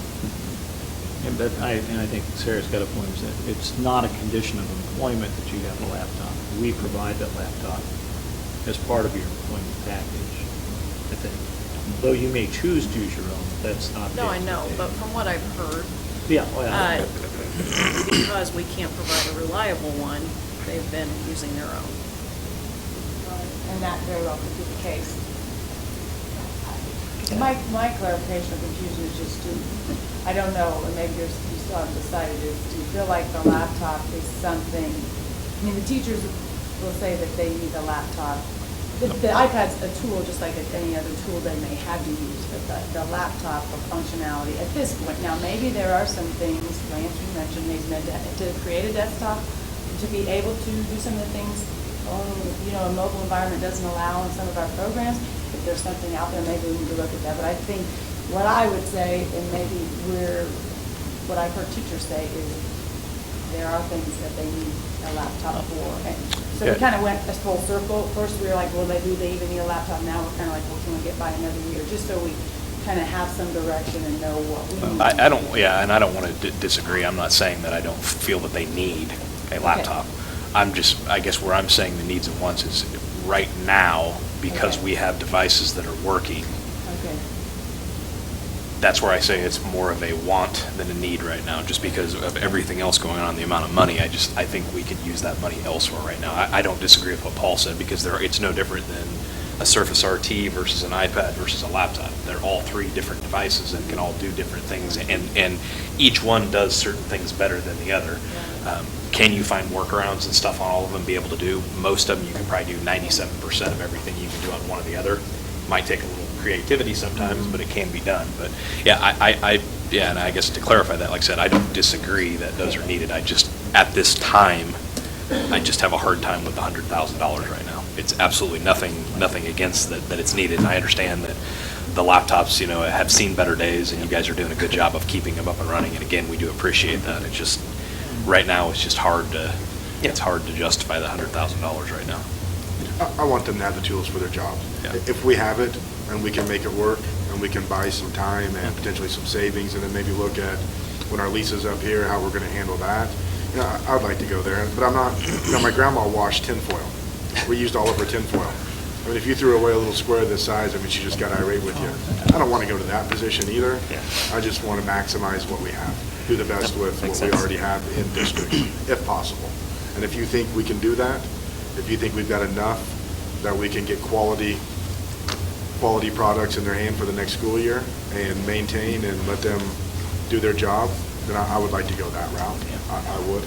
Like I said, I'm just, thinking off the top of my head, we could go in our help ticket system and I think split that out into another category. And I realize you don't have a crystal ball either and know exactly how long things are going to last. Odds tell you that if there's 300 or 400 of them, we should be able to at least get another year out of what we have for 150-some staff members. But I can try to start pulling that data to the side. And I would get an like accurate that count. data, and then I guess something that was alluded here too is, are the teachers finding these not functional to a point survey? Because if it's not and that's why I'm wondering if maybe this motion is premature tonight. I'd like more information before I could make a vote. I don't know if we do that. We need to vote, don't they? We need to vote. We have a motion. There's a motion on the table in a second, so. Unless it's withdrawn, we need to vote. Okay. What's the procedure to withdraw? They can be tabled, right? A secondary motion can be made by somebody not in the losing portion of the motion. What's that? Can the person who made the motion withdraw it? Who was? It was. And I think we're to an extent getting a little ahead here, because at the end of the day, again, like I said, I realize Scott doesn't have a crystal ball, and I do think it's good to get that information as far as how much time. The fact that we're swapping hard drives, on hard drive swap probably takes them under 10 minutes, and I'm laying this out, but I'm saying under 10 minutes to do that. So as far as if we're thinking that that's anywhere near No, where it's- we're offsetting on this. I think it's good info to have, but at the end of the day, if we have 300 of these devices, we can get another year out. But then I think the other is I want to know about perception of its functionality, is there something that we're behind in an operating system, or is it? I mean, that's something to look at full- because, I mean, if they're bringing their own computer in, it's not like they're calling me up and saying, hey, I brought my own computer in. And that really is, if they do. Is there any it, way for it's also- administrators to somehow survey the staff and see how many are using school versus personal?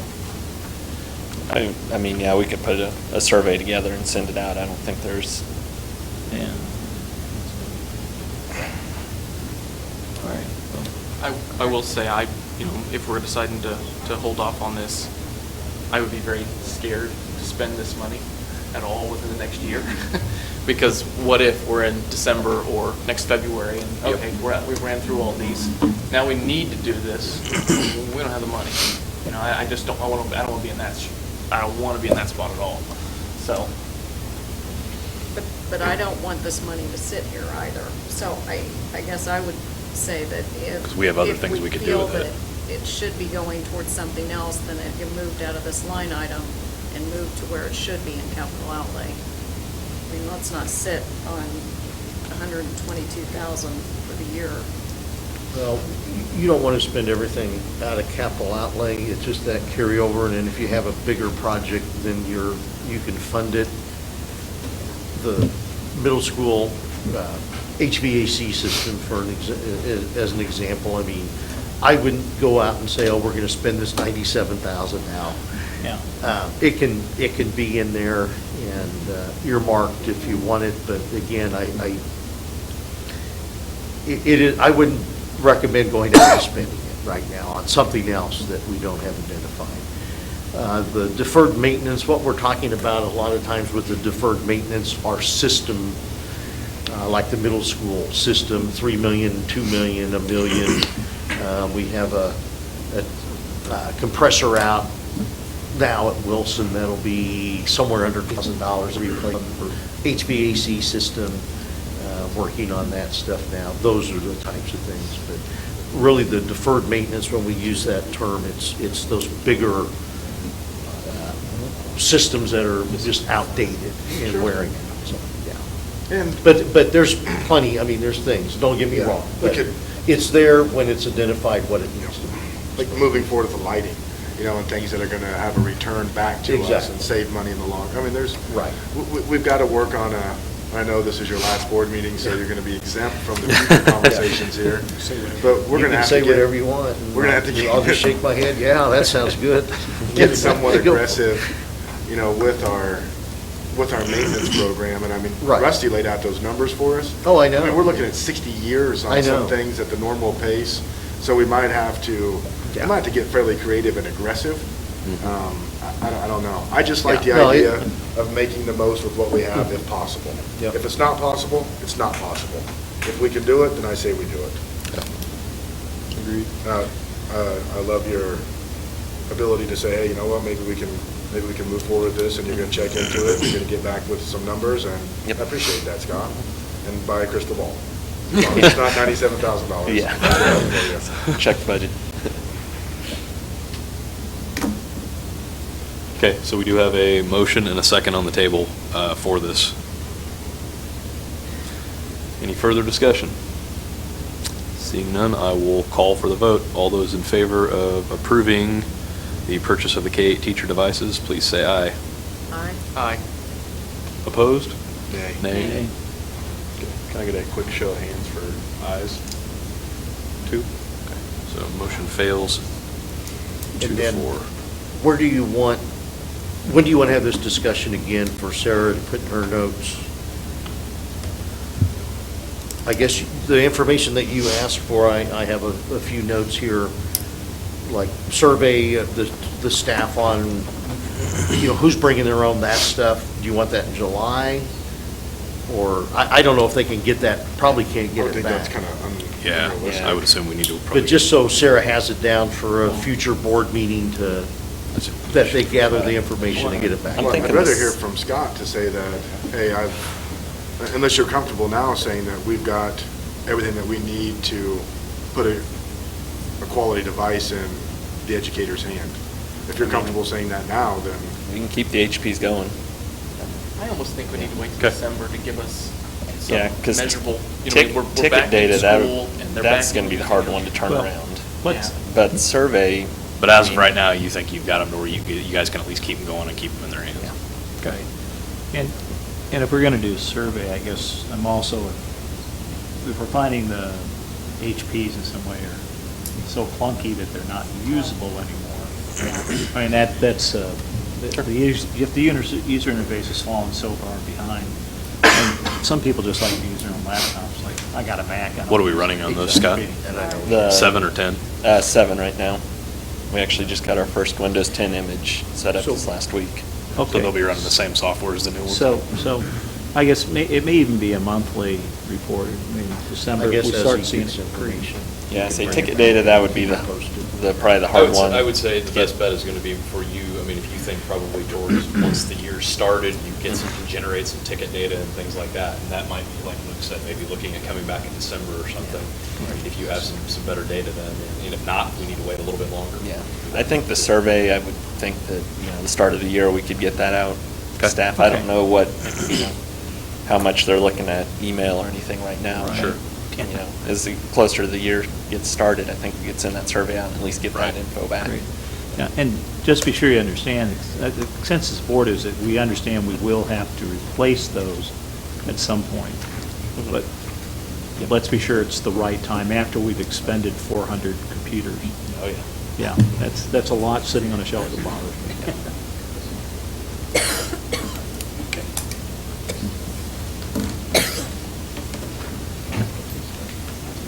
District dinner, right? You just stay right there. That's fine. Don't move. Okay.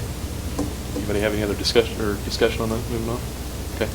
Scott, thank you very much, really appreciate it. Oh, no, he's He's the waiting next for us to item. do He's that. still here. Next Oh. motion. District bandwidth. Okay, yeah, well, I guess we can move right into that. That'll work. I wondered too, I was like, oh, yeah. Next item on the agenda is the district internet usage. Basically recommending the board accept the addendum to the 3-year contract to upgrade from 200 to 400 meg. Would entertain a motion.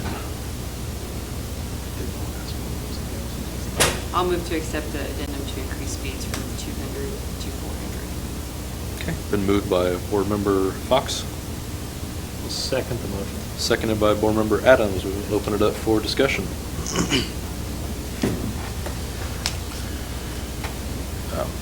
Scott, I'm going to put you on the spot again. I know I asked it last time, but do we have any more information or anything else on traffic shaping or any kind of plans that we're looking at going forward? Yeah, so we started looking into that, about how we could do that off of the SSID, so we don't have to get into the network access control. So we've got a few calls out to some Extreme now, installers, resellers, and how we go about getting that set up on each one. Okay. So, but that is something we're looking at. Like I said, I think it's one of those, unless we do that, it's going to be a continual thing where we're just going to continue having to add bandwidth to Band-Aid the issue, the true issue of cutting out some of the, and I don't know when that becomes, I know Luke, or Board Member O'Borney brought up the fact of, the bring your own device, or asking if some of the other ones on there, until we have some sort of policy in place for that stuff too, I think it's going to be a never-ending battle with kids bringing in, whether, if we're letting phones on our network and things like that, just because we really don't have a whole lot of control over those devices and what they're bringing in on them. And, anymore, I mean, you can put everything from BitTorrent clients to whatever you want on devices, on tablets, phones, whatever, and it can sit there and download a movie if you want to. Oh, yeah.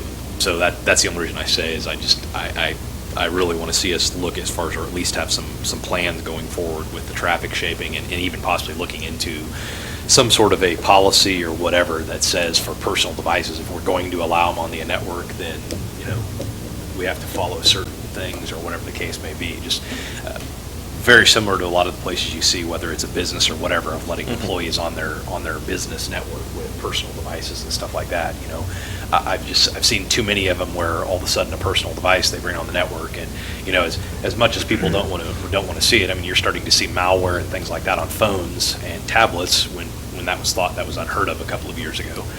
And you're seeing infections and things like that on there. So all of a sudden you're opening your network up to a lot of these devices that we have zero control over unless we do some of that. So I just, like I said, I would definitely think that's something we need to definitely make sure we're looking into and moving forward, hopefully sooner rather than later. Yep, I agree on that.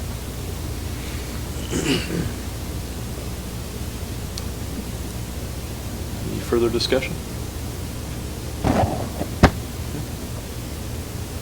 And Bill, I'm actually going to be recusing myself from this vote due to a possible conflict. So do I just leave myself out of it when I count it? Okay. Seeing no further discussion, I will call for the vote. All those in favor, please say aye. Aye. Opposed? Okay. Motion passes 5-0. One abstained. All right. Now, thank you, Scott. All right. Thanks, Scott. Yep. Next item on the agenda is the milk bid. Now we get to the tough stuff. So many choices. Jessica's got some information for us. You should have got the information for our milk bid. We only had one vendor this year.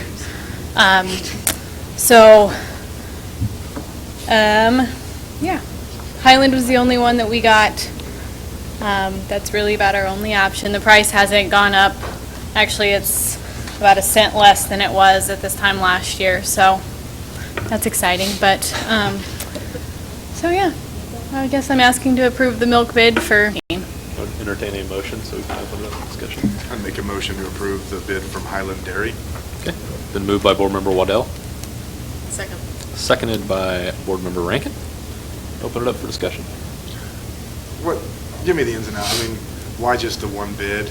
People don't want to bid on our milk out here? I mean, how does this process work? Well, we've only actually had two companies that we can, or that are willing to come out here and deliver milk to Just 'cause us. of our location.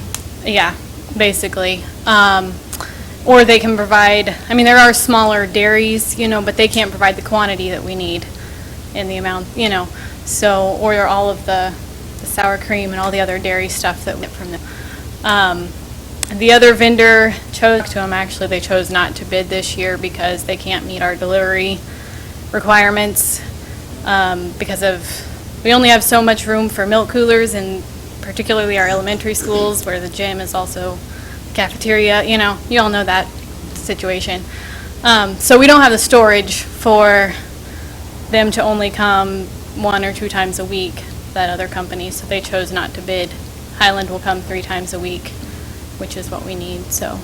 And their prices are, I talked to other directors in the state, just to make sure that we weren't getting kind of, you know, that we were getting a fair price, even though we only got one bid, and we're right in the middle. So, you know, some way out west are way more than we are. You know, some of the ones that are closer to Wichita and more easier locations are a little bit lower, but I mean, we're right in the middle, so I'm happy with the bid that we got. Competitive price, no change for us in service, or doesn't put any additional stress on you? I mean, Highland's going to be doing what they've always been doing for Yeah. you? Okay. They're very good. I mean, they rotate it out, you know, and if something expires, they take it back and give us credit. They pick it up at the end of the year over breaks and stuff, so. I mean, they provide us with the service that best suits our needs.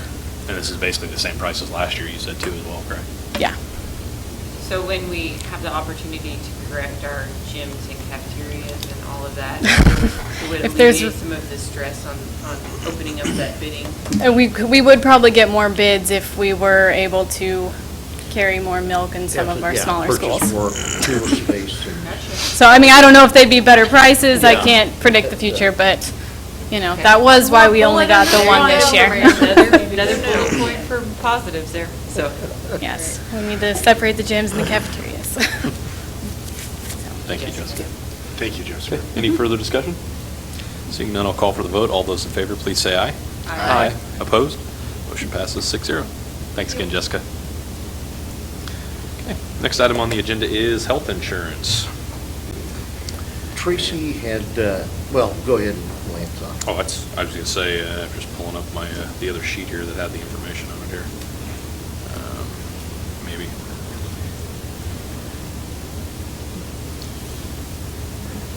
We went through and had the, after negotiations, we had a committee put together consisting of teachers, staff, and some of the other ones for a insurance, basically, committee, I guess, if you will, to go through and evaluate our insurance and see what other ones were out there, I guess is a good way to put it. Based on the information that we got back,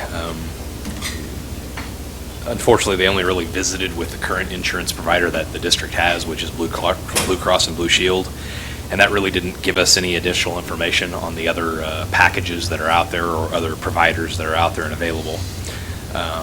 After having heard that, we went through and actually, in speaking with several different places, it was recommended that we actually reach out to several different consortiums, I guess.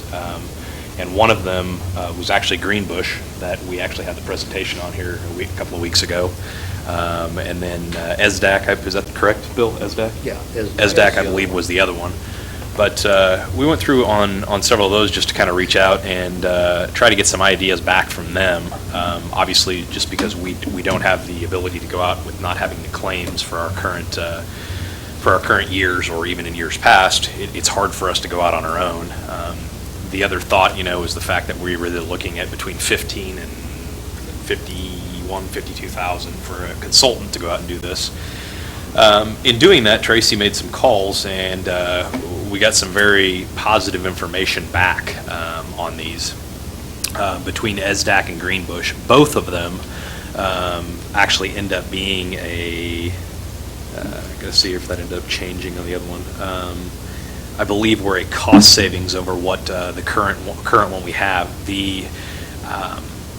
I guess the plus with the Greenbush is the fact that it is actually still through Blue Cross and Blue Shield, and I know that was one of the big concerns I know with staff and in negotiations was the fact of Blue Cross and Blue Shield being used in this area, and everybody obviously is very comfortable with that. ESDAC came back, and I believe the guy, his words to Tracy were, the Blue Cross and Blue Shield is obviously the Cadillac of insurance. We offer a really good Chevy. So their prices actually came back. I think by the time we were done, I'd have to look off the other one there, but I think it was still a savings, but we weren't talking much of an apples to apples. And here we were trying to look and go back with more of an apples to apples approach for what the current insurance plan that the district has. This particular one, in going through and pricing everything out, would be a savings of $218,741 a year for the district. Few differences, and those are things that obviously we would lay out with teachers as far as going forward. For instance, the state deductible for the single is $400. This is a $500 deductible, but having said that, there are some trade-offs in other areas, such as copay and things like that. I believe the state's like 30, they're 20 on theirs, and there's several other different things that are kind of trade-offs in a lot of that. But overall, they're extremely close as far as what they offer. The other thing, as far as is the dental versus the state plan, I believe is it Delta Dental, Dean? Is what the state has. This actually would be via the, I believe it's Blue RX, if I'm not mistaken. It's actually through Blue Cross and Blue Shield, the insurance. And this would be a savings going that direction for an all-encompassing package of another $43,700 on top of that for savings. And again, offering very, very close benefits, and the other one's on there. The difference being there, I believe the RX coverage on a couple of them, one of the things that's laid out on there, I think it's on a couple pages down. Caremark, or the current providers, done in 20, 30, and 60% versus the Blue RX is done in either $15, $30, or $45. So overall, generally a savings versus what you would pay on the other ones as well. So again, there's several different things, and this would be obviously something we would need to negotiate as far as with the teachers, and we want to make sure that we've laid everything out so they have a true apples-to-apples comparison of what they currently have versus what this plan would give them. And I know Tracy is in the process of getting the rest of that info on there, and I would believe that would be something, correct, Bill, that we would just lay out in the negotiations as far as. Yes. Here, I believe we would just be looking for the board to approve to go this route, obviously pending negotiations. They would have to have somebody do an independent actuary. I mean, that would cost $600 is all. Yes. But we would have to put that money up front, but 600 compared to 15,000 or 52,000, and they didn't foresee problems, but that would be the only expense to this. So And I think it's a couple other things to note. There is actually a fee that they charge on this. It's $5 per employee per month, but even with that of $32,000, that's still a $218,000 savings per year. That fee is included in that number. And then, like I said, on top of that, you have another $43,700 on top of that. over 260,000. Yeah, as far as its It's pretty savings. substantial, so. And that was one of the things, we initially thought it was a little bit more than that, but like I said, we found out with the dental, we wanted to make sure that we were comparing everything as close as we could on that. So came down a little bit, but again, you're still looking at $270,000 in savings a year. Could be some other options that we could possibly do with some of that savings as well. Trying to think of anything else. The other thing they have is they do require that you are in the plan for 2 years. 2 years? 2 years. Their average increase, I believe, has been, is it 5.4%? Is that correct? I think somewhere in that I believe it's neighborhood. I mean, 5.4%, it which is goes- actually a some years little. there's none. Yeah, it's some- actually a just little like bit lower than the state's average increase that it's been for insurance. I believe our increase was 7% this year. Having said that, though, after we've been with them for 2 years, we also have access to all of our claim data, which we do not have now, and that's our biggest Achilles heel, if you will, as far as going anywhere else or being able to get any other plans. We have that data going forth from year 1, year 2, to be able to go out if we want to go out and look and see what other options are available, and would keep us from having to go through and probably utilize spend the $50,000 on an insurance broker or something along those lines. Do we know of any other comparable districts that are going the same route? They have, and Bill, correct me if I'm wrong, I believe there were 72 districts, I believe, that are with Greenbush. I don't remember The state, figure. and Most that- are in southeast Kansas. Yeah, I believe there were 72 districts, and I think ESDAC had a fair amount as well. They had like 60-some districts or something like that. Yeah, I was trying to think. I believe Tracy was going to check too and find out any of them that had. Greenbush was extremely familiar with the state plan. After I talked to her again, she said that they had actually had other districts that had moved from the state plan to them for the cost savings. So they were very familiar with what was offered on both of them. Again, she's going to go through and get that additional information, so we have that and can present that to the negotiators and everything else to answer any questions or concerns that they may have on that. Okay. I noticed that option 2 on our cover sheet here is motion to wait until the July 5th meeting to discuss the health insurance consultant broker. So is that going back to like spending the $50,000? No, I believe what was being looked at here would be, or at least in my opinion, and correct me if I'm wrong, Bill, but was to go through and have the board vote to approve moving forward with the Greenbush pending negotiations. I mean, in my opinion, because I mean, this basically takes the place of the consultant. Okay, that's what I was. And moving forward, we would pay the $600. The only cost that we would have out of this, if we chose not to go with this, is $600. Okay. So what's their turnaround time on? we have Normally, since they only allow, I believe, to join in, gosh, I want to say October, but they're going to, because this is the first year that we're on his, they will make an exception and allow us to join January 1st, which would be when our coverage of our other one So we would ends. need to have negotiations. So we would at least need to have this portion, yeah, as far as going through. But it's something that would have to be done anyway because we have to notify the state by October 1st as to whether or not we're going to stay with them, so. I guess maybe my question is, with the actuarial study, how long would we know that we were or were not allowed in the group based on our claim record? According to, and Tracy asked that question, they said they do go through, and obviously if something was way out, but they said I think the statement was very, very few districts our size would be precluded from joining this, and I can't remember, I thought there was what the deal is, but they would go through it and let us know. She said very, very few of them would be, she said she didn't see an issue with our district going forward. Okay. But obviously, that would be, Up that's to the the reason. center. We also checked, if it didn't go through, the only thing we would be out is the $600. Right. So much And- better than 15 or 50,000. And the only reason I'm asking the timeframe is that if for some reason we have had too many claims, or whatever it may be, that we'd still have time to activate a different pathway. Because if we decide that we're not allowed to participate because whatever, it may show up, that then we could act on with another consultant to help us find something. It's probably gonna be a tight timeframe. I thought they indicated that, doing the study to see if we could get in or not, if Yeah. they said you can't get in, I don't think that's a very long turnaround. Okay, for Yeah, this. okay, I'm sorry, I guess I Yeah, my didn't. concern is that we know. Yeah, according, I think, to the rep, I don't believe it was going to, they would go through and kind of do a similar study, if you will, that, just like the consultants would as far as medical history, and base it off some of that. And then the other thing, she also felt, because we're currently with Blue Cross, Well, then we should be. they actually felt that they could get the stuff because we're not actually going to somebody else. It's still staying with Blue Cross.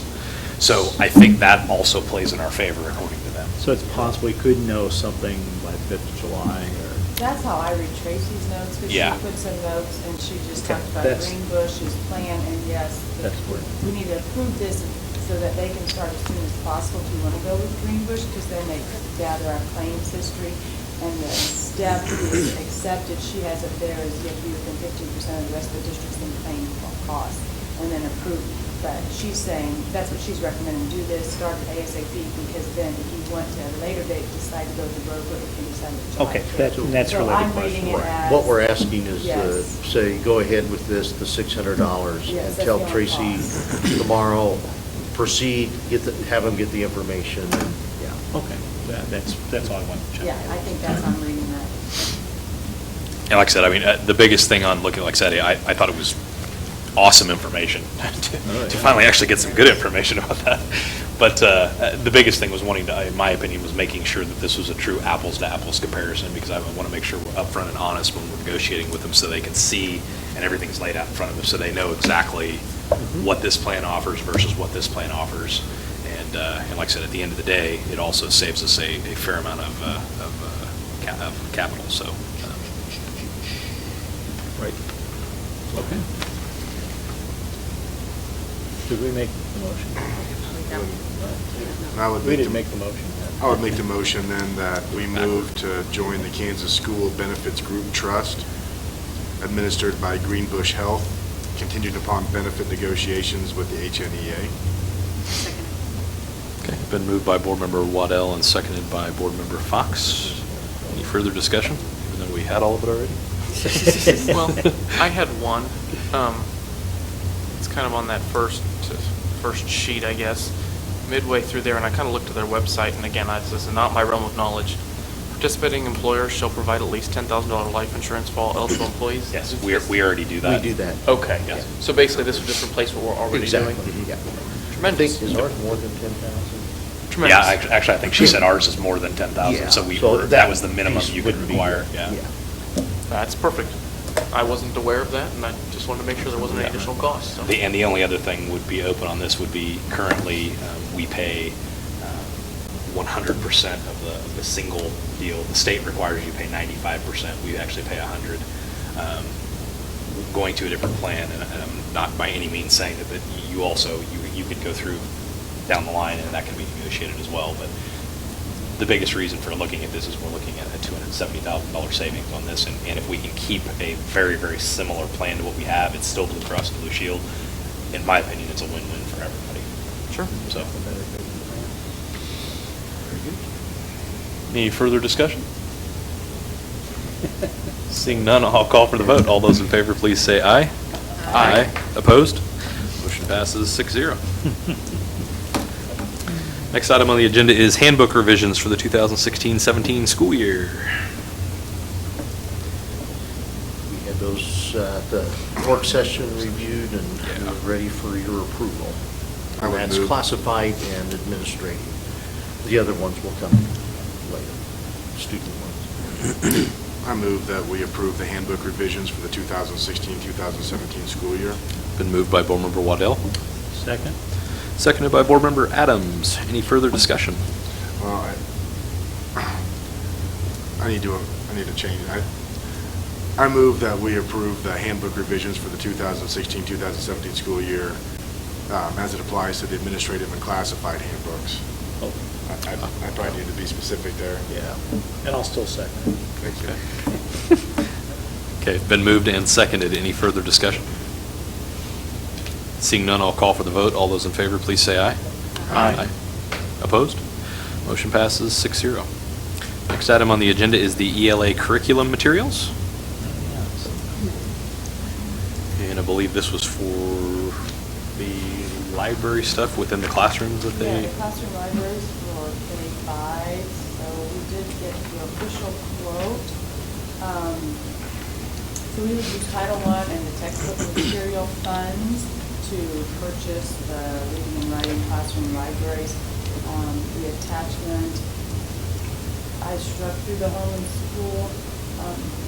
2 weeks ago, we talked about there's on-grade libraries and there's below-grade. We feel like as a starter set, we need to purchase the on-grade and then spend a semester or the year deciding if we have some really good readers. So with our building libraries, with online, we don't even know what below-grade level we might even need, and that would be a lot of books to order. So we're proposing for the $107,856 at the bottom. That's the actual quote to provide each grade level a shared library, about 400 to 600 books. We would use the Title I and the general fund, which total available there would be the 210, 370, and so this would be 107,856 out of that. Home and school then can also supplement, so that once those teachers get those classrooms, then they'd have the home and school. Home and school has been very generous and all for support this initiative, and so teachers would then be able to use those funds in other ways to supplement what we're purchasing here as a district.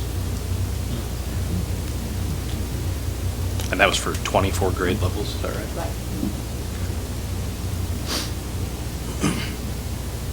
I would entertain a motion, and we can open it up for discussion. I'll move to approve purchase of teachers' college reading and writing project classroom libraries for the 2016-2017 school year. Okay, been moved by Board Member Adams and seconded by Board Member Waddell. We'll open it up for discussion. Shanna, I think you may have answered. I just wanted to clarify. One of the things I think Board Member Adams had last time was about using stuff from like previous levels as far as going through there, and you may have, I think you answered that a little bit, but I guess just some clarification on that. They have published on grade level, which is what you have on the table to approve, and then they have a library for below grade level. Right. And so you could get grade 2 below grade level, but the question was, well, wouldn't the grade 1 on grade level match those, and what would be the difference? And so in visiting with our rep, there's different level ranges for our readers, but they are different. The grade 1 classroom is not the same as the below grade level second grade, so I don't know. We could possibly look at swapping them out. If that's why we want to hold off, because we don't know the So this doesn't include any of the below grade level stuff No, it doesn't, because we feel like we really want to just get a handle on that and know what the range is that the majority of our kids, maybe it's 1 grade versus all grades, then we can come back. So again, as the note was, this is the starting point, and then we'll look to add what we need as we go through. We don't want to purchase a whole bunch of below grade level and find out. Right. So, We yeah. just need a solid base to get started, and then we'll work with our librarians and move forward with adding to the classroom library. Any other discussion or questions? Seeing none, I will call for the vote. All those in favor, please say aye. Aye. Opposed? Motion passes 6-0. Next item on the agenda is the trash bid. This year again, Ideal Refuge was the low bid, the only bid that we received. And I guess I keep jumping in before you ever have a motion, so go ahead and I would make a motion to approve Ideal Refuse Removal as the district's trash removal vendor for the 2016-2017 school year. Been moved by Board Member Waddell, Second. seconded by Board Member Fox. Now we'll open it up for discussion. There is a slight increase. Per tonnage charge went from $66 to $67, so it went up $1. Cost of labor per 10-month schedule went up $32. Labor cost for 12-month schedule went up $6. Labor cost for 2-month schedule remains the same. When you have on-call pickup schedule for 10 yards, 6 yards, 4 yards, or 3 yards, those each went up 25 cents.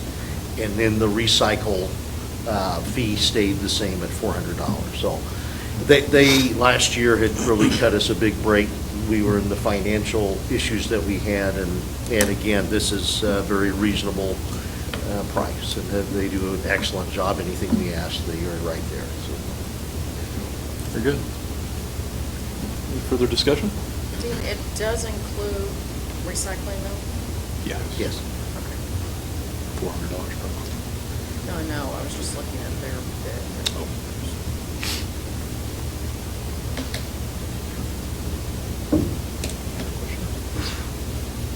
Okay, seeing none, I'll call for the vote. All those in favor, please say aye.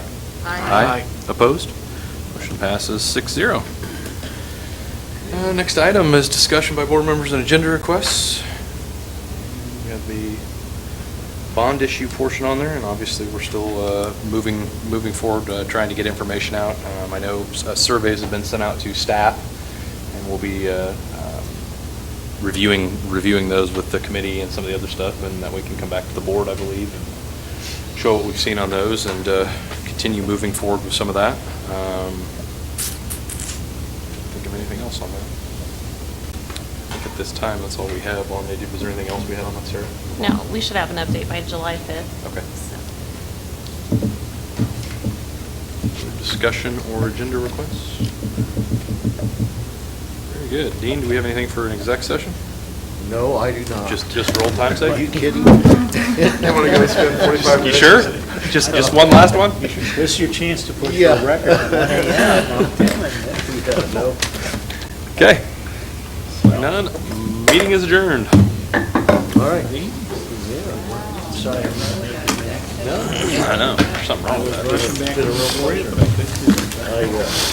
I was noticing your picture on your daughter. The young